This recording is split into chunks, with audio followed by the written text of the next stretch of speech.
আসসালামু আলাইকুম ওয়া রাহমাতুল্লাহি ওয়া বারাকাতুহু। আলহামদুলিল্লাহ, আজকে পবিত্র ঈদুল আজহা উপলক্ষে আমাদের মাদ্রাসা বন্ধ হবে। সেই উপলক্ষে বাচ্চারা বাসায় যেয়ে তাদের করণীয় এবং বর্জনীয় সম্পর্কে আলোচনা করবেন। অত্র মাদ্রাসার সম্মানিত ওস্তাদ হাফেজ আরিফ হোসেন। আসসালামু আলাইকুম ওয়া রাহমাতুল্লাহি ওয়া বারাকাতুহু।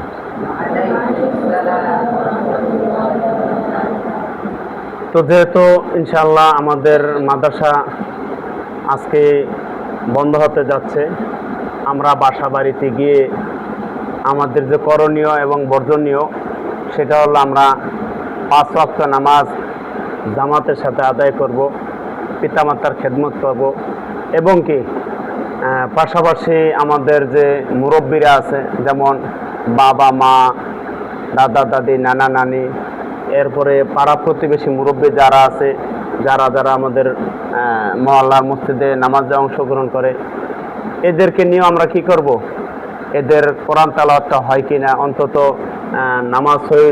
নামাজ পড়ার জন্য ন্যূনতম যে 5টা সূরা লাগে এই সূরাগুলো তাদের সঠিকভাবে হয় কিনা, এদের দুরূদ শরীফ, আত্তাহিয়াতু, দোয়ায়ে কুনুত, বিভিন্ন প্রকার যে মাসালাগুলো আছে এগুলো হয় কিনা, এটা আমরা কি করব, তাদের সাথে আলোচনা করব। এরপরে আমরা সবার সাথে ভদ্রতার সাথে আচরণ করব, সালাম কালাম সবাইকে দেব। আমাদের যারা বন্ধু বান্ধব আছে এদের সাথে আমরা খেলাধুলা করব। খেলাধুলার পরে যখন নামাজের সময় হয়ে যাবে অবশ্যই আমরা কি করব, বন্ধু বান্ধবদেরকে ডেকে আমরা নামাজ আদায় করব। বুঝে আসছে?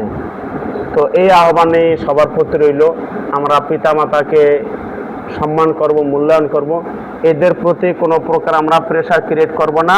বিশেষ করে আমরা মোবাইলের প্রতি আমরা আসক্ত হব না।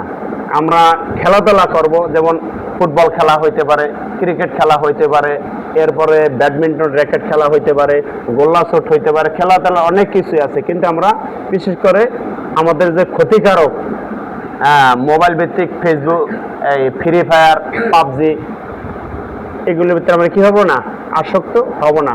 বুঝতে পারছে?